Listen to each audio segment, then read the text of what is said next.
ఇంతేరా? గమ్యం ఒక్కటే, ఇంజనీరింగ్ నుంచి యానిమేషన్ వరకు ఎన్నో కోర్సులతో అత్యుత్తమ విద్యను అందిస్తోంది KLH యూనివర్సిటీ.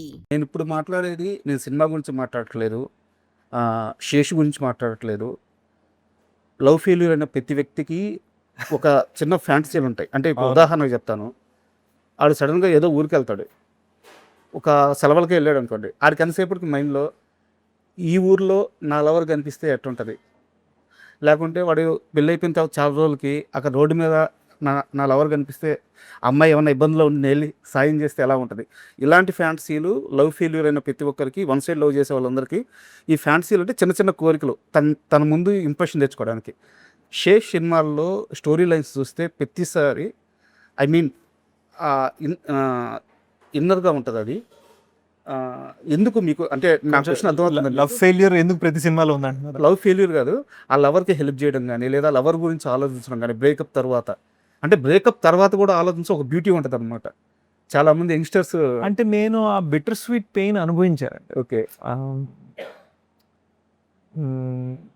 ఫస్ట్ యూఎస్లో ఉన్నంతకాలం, యూఎస్లో 20 years ఉన్నా, యూఎస్లో ఉన్నంతకాలం నాకు 2 relations ఉన్నాయి.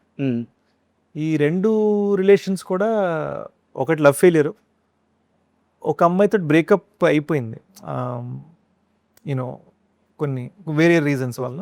బట్ రెండిట్లో నేను ఫెయిల్యూర్ ఎందుకు ఫీల్ అయ్యానంటే, రెండో అమ్మాయితో ఎవరితో బ్రేకప్ అయిందో తను చనిపోయింది. So I was not able to take that. మనం బ్రేకప్ అయినా అవ్వకపోయినా వాళ్ళు కరెక్ట్. అండ్ ఎవరితోటైతే లవ్ ఫెయిల్యూర్ అయిందో తన మ్యారేజ్ నా పుట్టినరోజు నాడు అయింది. సో అది ఎక్కడో ఉండిపోయింది నాకు.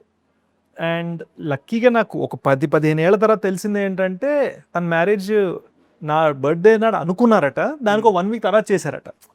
మీకు ముహూర్తాలు 2-3 ముహూర్తాలు ఇచ్చారు, ఈ ముహూర్తం బదులు ఈ ముహూర్తం చేశారని తర్వాత తెలిసింది నాకు. కానీ పెళ్ళైన ఫస్ట్ 10 years నేను టీనేజ్లో, ఆ 10 years నా బర్త్డే ఎప్పుడు వచ్చినా కూడా అమ్మ ఈరోజు పెళ్ళైంది కదా అనుకునేవాడిని. మీరు ఎలాగైతే ఒక ఏరియాకి వెళ్ళి లవ్ ఫెయిల్యూర్ గురించి ఆలోచిస్తూ ఉన్నారు, నా బర్త్డే వస్తే చాలు నాకు నా లవ్ ఫెయిల్యూర్ గుర్తొచ్చేది ఫస్ట్. అంతే కదా. సో అదొక రకమైన పెయిన్. అదే నేను క్షణంలో డెకాయిట్లో ఎక్స్ప్లోర్ చేశాను.